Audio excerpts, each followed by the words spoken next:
Hi friends, welcome to Thangam life style. நாம் இன்றைக்கி பூஜை சாமான்கள் எப்படி சுலபமாக சுத்தம் செய்வது அப்படிங்கிறத நான் இந்த வீடியோவில் காமிச்சிருக்கேன். வீடியோவை மறக்காமல் பாருங்கள். நீங்கள் முதல் தடவையாக இந்த வீடியோ பார்க்குறீங்கன்னா மறக்காமல் சப்ஸ்கிரைப் பண்ணுங்கள். ப்ளீஸ் கொஞ்சம் சப்போர்ட் பண்ணுங்கள் ஃப்ரெண்ட்ஸ். நான் இப்போ இந்த பூஜை சாமானில் ஃபஸ்ட்டு நான் இந்த தட்டை தான் விளக்கி நான் இந்த வீடியோவில் காமிக்க போகிறேன். இந்த தட்டில் நல்ல எண்ணெய் பிசுப்பு இருக்குது. இந்த பிசுப்பை போக்குறதுக்கு நான் 2 பொருளை வச்சு தான் நான் இந்த தட்டை சுத்தம் பண்ண போகிறேன். ஃபஸ்ட்டு நான் செங்கல் தூள் எடுத்திருக்கேன். அதுக்கப்புறம் 2வது எலுமிச்சம்பழ சைஸுக்கு இருக்கக்கூடிய புளி. நான் 2யுமே வச்சு ஒன்றா வச்சு தான் நான் இந்த தட்டை பலாவில் பார்க்க போகிறேன்.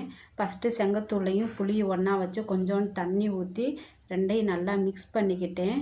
மிக்ஸ் பண்ணினதுக்கப்புறமா நான் அந்த புளியும் செங்கத்தூளையும் 2யுமே எடுத்து நான் தட்டில் தேய்க்க போகிறேன்.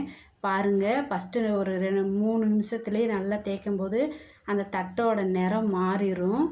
மாறினதுக்கப்புறம் நான் நல்லா ஒரு 10 நிமிஷம் நல்லா நான் வெறும் கையாலேயே அந்த புளியும் செங்கத்தூளையும் வச்சு நல்லா தேய்க்கிறேன் பாருங்கள்.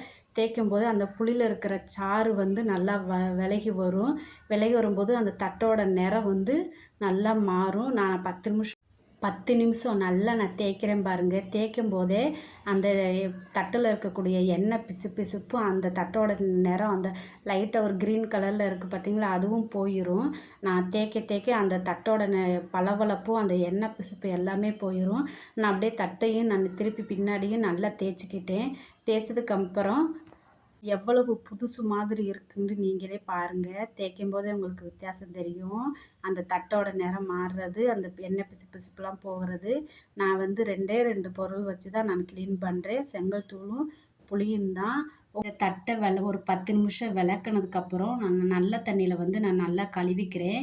கழுவிட்டு பார்த்தோம்னா நம்ம இந்த பொடியை வச்சு விளக்குறதுக்கு முன்னாடி நம்ம தட்டு எப்படி இருந்ததை விட நல்ல பளபளப்பாகவும் நல்லா அந்த எண்ணெய் பிசுப்புலாம் எல்லாமே போயிருக்கும்.